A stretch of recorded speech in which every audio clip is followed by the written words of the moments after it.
we already do so much and spend so much capital on the experiential side of our movies once you're in our auditoriums, right? We have the number one private label premium large format in the country. We have the highest reclined amount of seats. We're offering D-Box. We have the best light levels. We've rolled out laser projection. So we have that piece down. Once you're inside the auditorium, that's amazing. So we were trying to focus on all the other parts of that experience.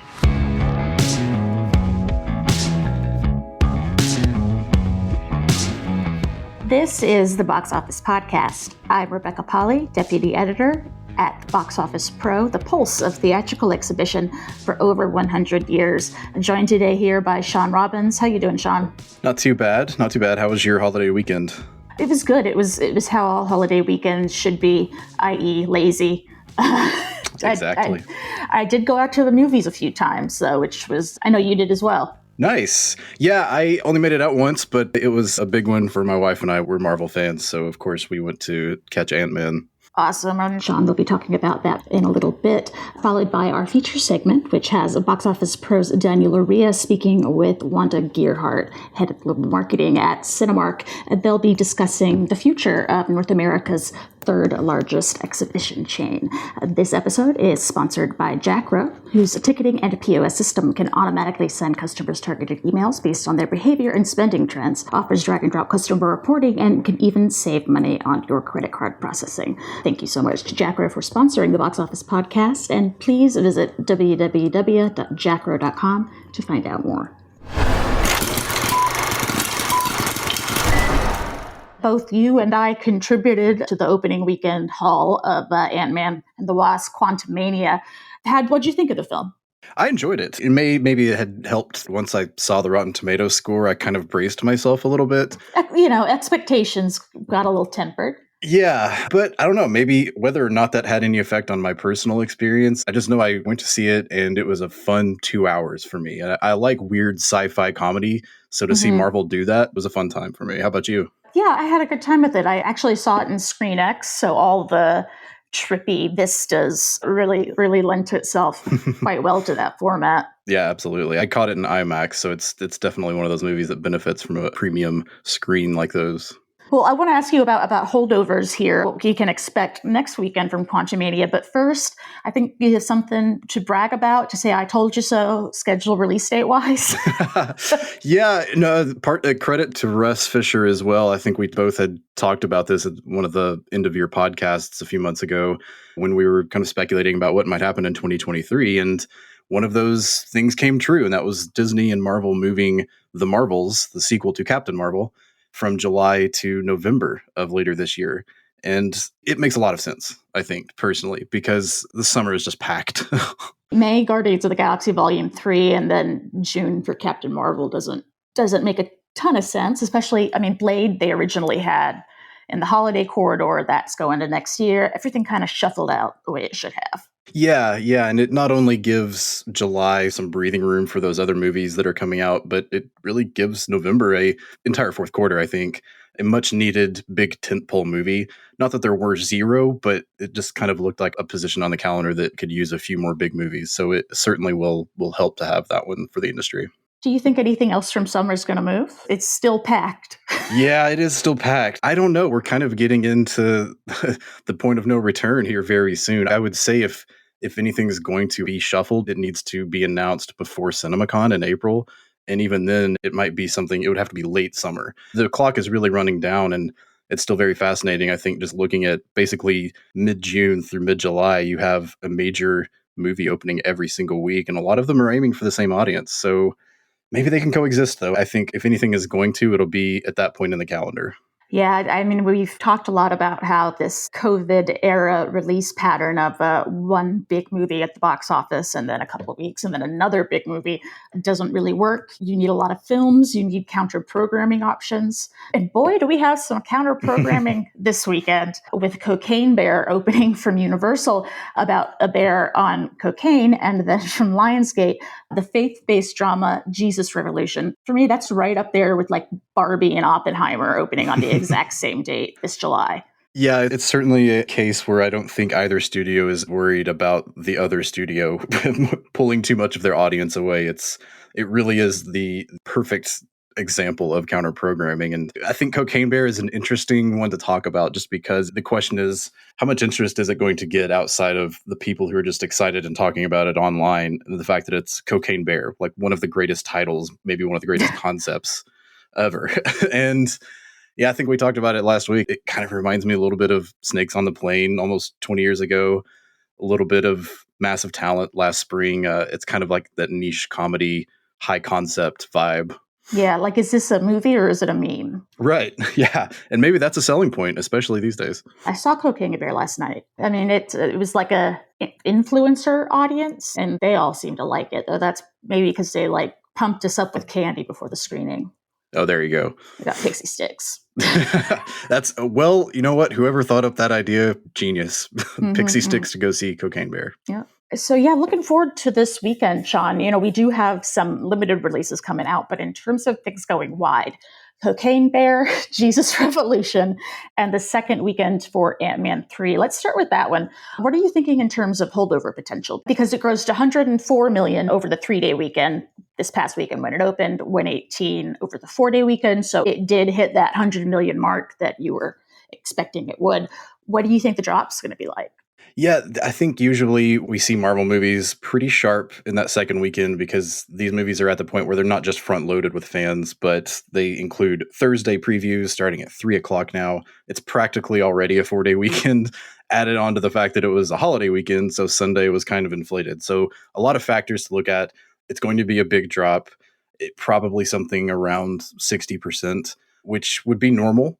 And at that point, we kind of have to look at how much it varies, how much higher it goes. That'll give us a really good idea of where word of mouth stands, which is kind of debatable right now. I think critics were an indicator that, you know, this might be another movie that was either hit or miss, kind of like mini Phase 4 movies were for Marvel. Some of the audience scores coming out from CinemaScore and other sources haven't been super high, but the audience score in Rotten Tomatoes is pretty similar to the first two Ant-Man movies. And I think maybe that indicates this is playing well to families and casual audiences in the way that Ant-Man movies usually do, because it literally is a family ensemble. Yeah. Who doesn't love Paul Rudd? Like, yeah, exactly. You kind of know what you're going to get. And it's not like Doctor Strange where people got this, you know, horror movie that maybe they weren't entirely expecting that kind of put off some families. I think Ant-Man can leg out a little bit better than that, hopefully, but we'll see. Plus people talking about Jonathan Majors and Kang, I think that's adding a high curiosity factor because that seems to be the one aspect everybody likes about this movie, if not outright loves. Yeah, I really liked him. I thought he was great. I was really curious as to how like an Ant-Man movie was going to be the one of the MCU to kind of set up this villain who's going to be the main, you know, Thanos equivalent in Phase 5. And I thought it was interestingly done. Not to give any spoilers or anything. Yeah, I agree. And speaking of comedy, somewhere on the other side of the spectrum from something family friendly like the MCU, Cocaine Bear, we talked about it a little bit. Snakes on a Plane is the obvious comp. We've talked about it on the podcast. What are the other comps for this movie? And what's a range you're looking at? Because it definitely kind of stands apart from the pack, if only because of that title. Yeah, I think the most recent comps to me are things like Massive Talent and Violent Night, two movies that really had pretty good reviews, all things considered. And, you know, people who were interested in those movies really liked them. And especially Violent Night, I think that really did well over the holidays. Massive Talent ended up being a little bit more of a front-loaded kind of, not quite an indie movie, but it felt in a lot of ways like an indie movie. So it's like a Curia, kind of. Yeah, not too far off. And I think that's kind of the range we can really look at. Those movies opened high single-digit millions to low double-digit millions. I think if Cocaine Bear can hover somewhere around 10 million, give or take a little bit, that's a good result for that kind of movie. Okay, that's good. I hope the bear got point. I hope the bear is really rolling in the dough after this next weekend, in addition to rolling in the cocaine. And also out this weekend, Jesus Revolution from Lionsgate, which has really kind of carved out a quite successful niche for itself in the faith-based audience over the last few years. We've seen 2 CinemaCons ago where they really leaned hard on the faith-based segment of their programming with the Irwin brothers. John Irwin's co-directing this with Brent McCorkle. What are your expectations? Because the Irwin brothers, their previous films have done quite well. Yeah, this is one that's been a little interesting to track and look at because we've seen a lot of faith-based releases, whether it's specialty or straight out traditional theatrical releases, do well. Often it's because of a grassroots marketing campaign. We saw that with The Chosen being released as a season premiere and a season finale through Fathom Events. And going back just a few years ago, Lionsgate, and I Can Only Imagine, like these are movies that have really connected with a faith-based audience, which has become a very reliable one for theaters. And I think sales for this one look really strong. It's having early shows on Wednesday. We don't know for sure if that's going to be included in opening weekend or not. Usually that is kind of the status quo for most studios, but it's not 100% of the time. And whether or not they are might impact what that opening weekend is going to look like. I think if they are, I would not rule this out as a dark horse to maybe open to similar numbers as something like close to I Can Only Imagine. Maybe it can even kind of rival Cocaine Bear for whatever is going to be number 2 over the weekend. It's had a lot of that grassroots buzz so far. So it's Jesus Revolution, Kelsey Grammer versus Cocaine Bear for who gets higher around the 10 million mark opening weekend. Shawn, do we have stats on how many theaters this is going out to? How wide is it? We do. As of last week, Lionsgate was estimating a location count of 2,250. So certainly a wide release, maybe not quite on the scale of other major releases that are usually 3,000 plus, but certainly enough to keep it in contention for those potential ranges we were talking about, and comparable to what Fathom released The Chosen in, except in this case, it's not just 1 or 2 screenings a day. This is a fully fledged multiple show times throughout the weekend. It'll be interesting to kind of compare those 2 box office, or 3, I guess, because the Chosen had its theatrical episodes air kind of in 2 parts. That 2,200 and change is definitely better than Magic Mike's Last Dance a few weekends back, going out only to 1,500 screens. It sounds like maybe exhibitors outside of huge markets who want to screen The Jesus Revolution might actually be able to. Yeah, what a concept. What a concept. I mean, with a film like this, you got to expect that those non-huge market, the non-New York and LA, are going to be the ones that really kind of top the list in terms of this film's going to make. Yeah, absolutely. This is a movie that is going to play across middle America and maybe a lot of markets, especially in the South, that tend to drive faith-based movies. Families trip out to the movie theater. Mom and dad can go see Jesus Revolution. The edgy teenagers can go see Cocaine Bear, and the kids can see Ant-Man again. It sounds like a great weekend. Yeah, absolutely. Thank you, Shawn, for that analysis. When we come back from a quick break, we'll be hearing from Daniel Loria and Wanda Giehart of Cinemark. But first, a quick message from this week's sponsor, Jackro, whose ticketing and POS solutions has customers singing its praises. Julie and Jeff Eisentrout of Eisentrout Theaters say Jackro has expertly responded to the growing digital needs of the industry and developed a product that is both logical and operator-friendly. Their support has always been timely, helpful, and reliable. Perhaps more important are the relationships we've developed. Jackro's team has always been available when needed and treat us like we're part of the family. For more information, visit www.jackro.com. That's www.jacro.com.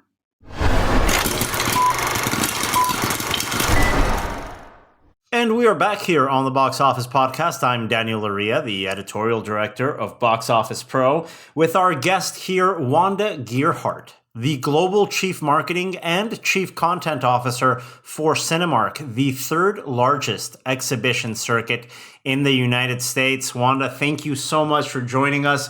We're going to be talking about a rebrand, new logo, new look, new theaters for Cinemark, rolling out across the nation this year and coming soon to your Latin American circuit. I don't know where to start, so I'll just start with a very general question about where the industry is today, because we're in a situation where movie theaters are working harder and harder to establish themselves as a distinct brand, as a unique experience. And I wanted to ask you how that influenced your approach in this major revamp of Cinemark's look and feel across its entire circuit today.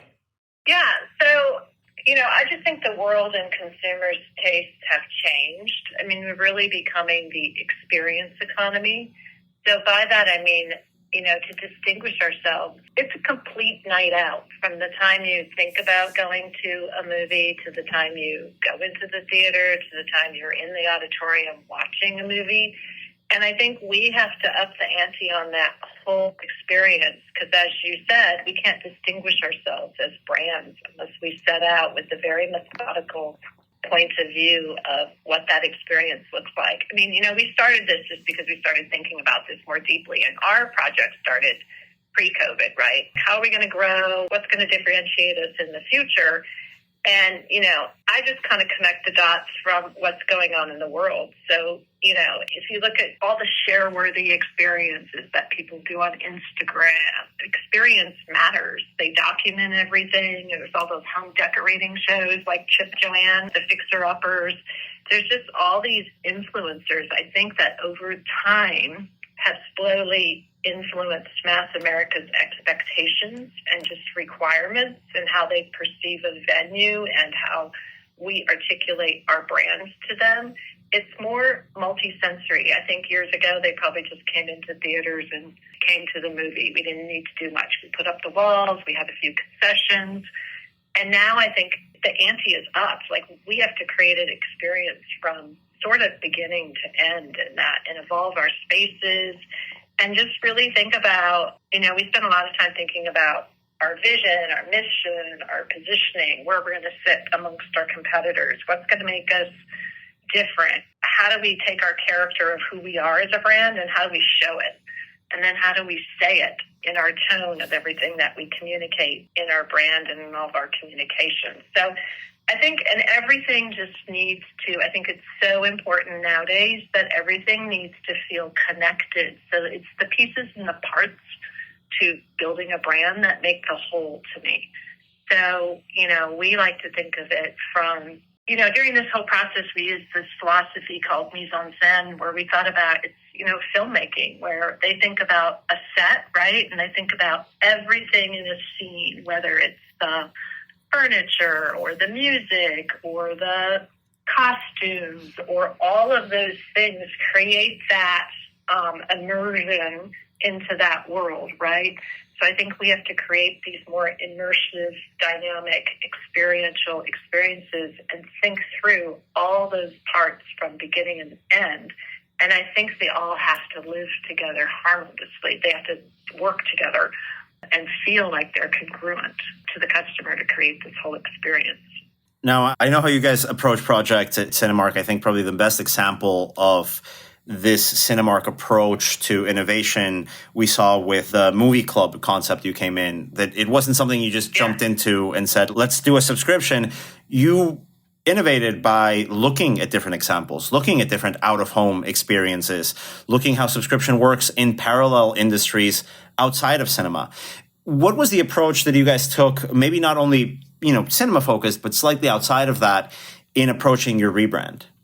Yeah, we did a lot of in-depth research. So we worked with our in-house creative team, strategy teams, and then we augmented with some outside agencies and really did a lot of qualitative and different types of research techniques. And through all of those, we're trying to understand where is the customer moving and what are those needs and what are those key points in their relationship with us where we could improve upon and really think about that. And we felt like, we hadn't spent a lot of time updating our communications. It's been several years since we updated our logo and to make us more fresh and brand and energetic. So we went through this whole deep research and we went through a consumer journey research within our theater and did a lot of different research techniques to figure out where the high points are and where the low points are as someone, walks through and goes to the ticket taker and gets their ticket or walks to the concession stand. How do they feel then? What happens after they buy their concessions? What's that moment feel like for them? And when they walk through into the hallways, what does that moment feel like? And where are the downs, the lows, and the highs?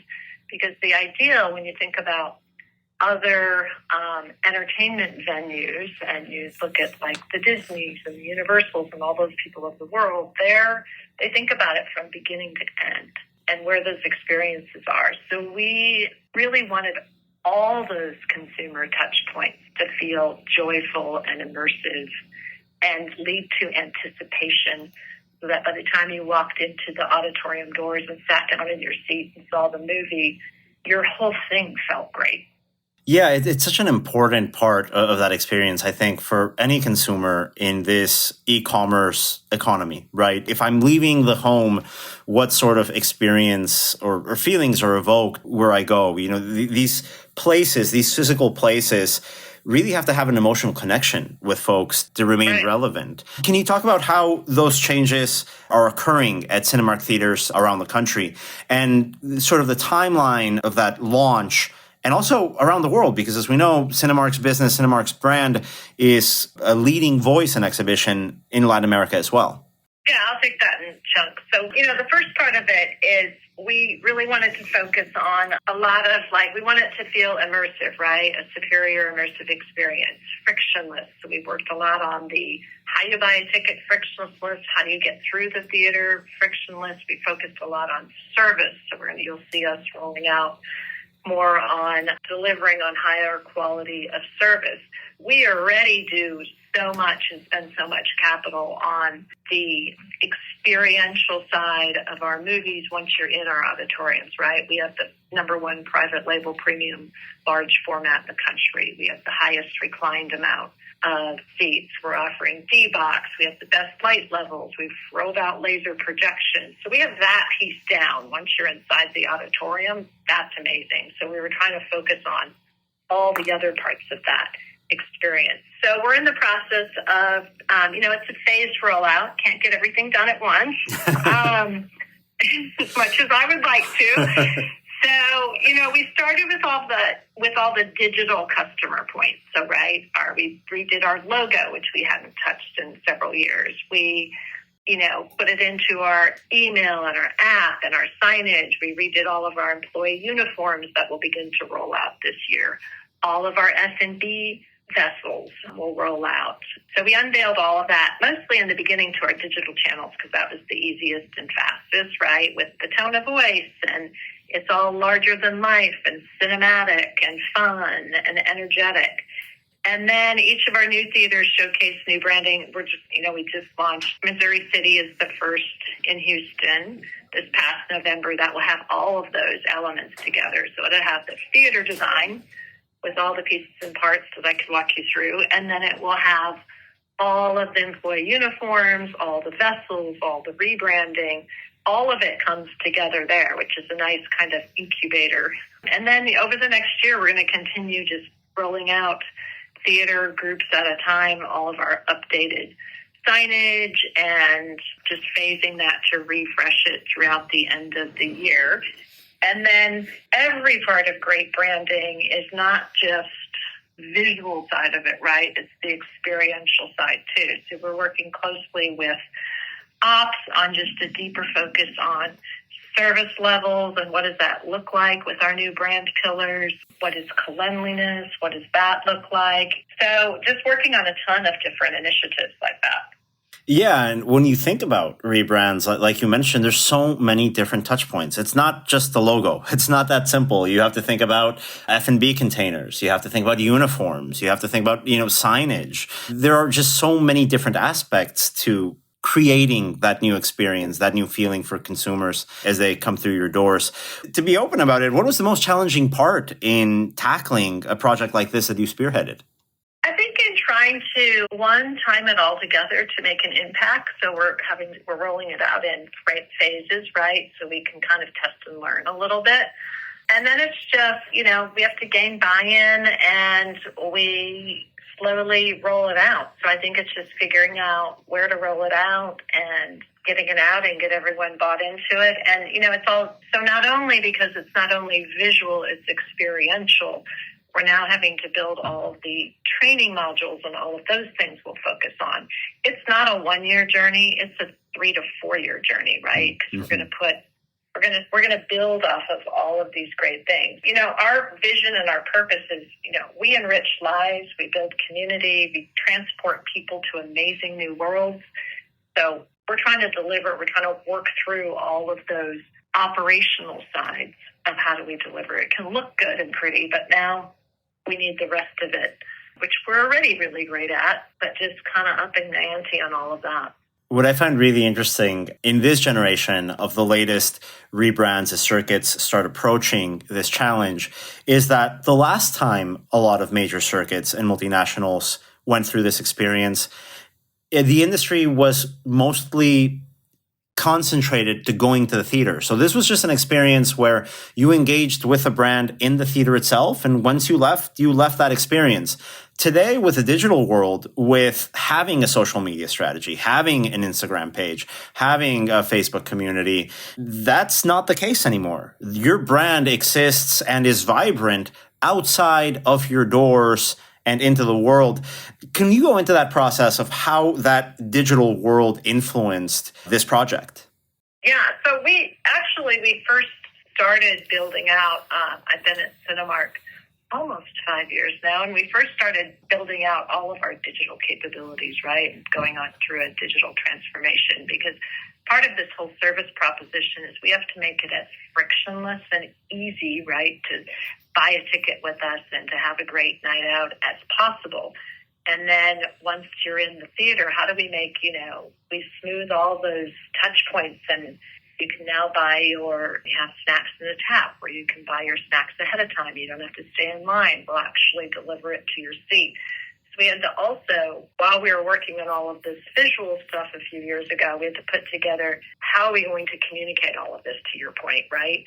And then how do we make sure we're hitting on all of those notes in our social media, all of our digital, revamped our website, launched our mobile app. So we have all of that, which just makes it easier and less friction to buying a ticket and coming and seeing a great movie with us. So it's all extremely important, because I think it's that constant communication and a reminder, which we use all those tools to hit on all of our brand premises, like an immersive experience. We want everything to be bolder than life and cinematic, and kind of talking about our value proposition, our great XD screens and all of our technology and our laser projectors. And we use all of those communications channels to constantly surround the customer and remind them, because if they just come in once, right, it's just that ecosystem. So if your building exemplifies that, your service level has that, and then all of your communications are just supporting and reinforcing all of that, it's a win. Like every touch point has to work in tandem with each other.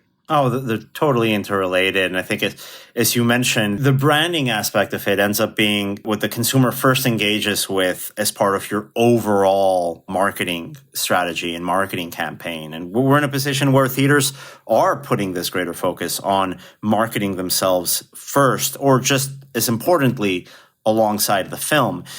A generation ago, theater marketing, brand marketing, and exhibition was putting an ad in the local paper with showtimes. Now things have changed considerably. Yeah. As you're leading this new generation, this future in marketing, in exhibition for a major multinational circuit, what makes you the most excited? What opportunities do you think there are out there to really continue rewriting this game plan that we've seen over the years? I just think, in exhibition, leading this whole integrated philosophy of design and branding, and I think it's just going to up the experiential. I think it's our future. I mean, we have to meet the customer where they're moving, and the customer experiences so many of these things outside of our industry, right? So I think bringing us up, rolling this out internationally, which we're working as our next wave as we roll it out in the U.S., and I just think that, I think it creates distinction, right? Which then helps you maintain or take more market share, because you're a complete experience. You're a complete night out, and it's fun and it's energetic and people like going there and it's well thought out. I'd like to say that, everything, great form, you can't have in of itself. It has to have form and function. So we think about everything on, yes, is it conveying the brand? But yes, is it making it frictionless and function well for the customer and kind of enhanced their experience with us from beginning to end, from the time they buy a ticket to the time they leave the theater. If we're on our game, we've thought through all of those touch points and are really honing them and making them feel congruent. So it's just an exciting night out. You should feel entertained the whole time. And I can tell you, I grew up internationally in Mexico, going to a Cinemark theater in my hometown.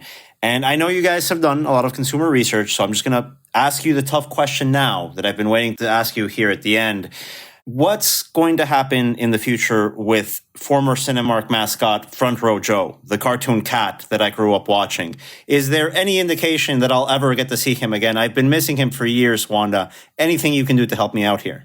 We love Front Row Joe. So we use Front Row Joe. We've kind of modernized him. And we use him in a lot of our party rooms with our kids' party rooms and birthday parties and things like that.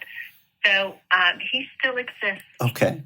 Thank you so much for your time, Wanda. Anything else that you want to hit on? Another big initiative of ours is that, people go to the cinema to indulge partly too, right? Mm-hmm. So we wanted to create more immersive food and beverage experiences. So in our redesign of the Missouri City, you'll see new fixtures where it's just the candy shelves are lit, and we're using color blocking when how we lay out the candy bars and merchandise them, just to make it fun and indulgent. And then, one of the spots as you walk through in all of our research, the whole theater is going down the hallways. Sometimes people's excitement kind of diminished a little bit because they got all their great snacks and they're thinking about their licorice and their popcorn. At least I am.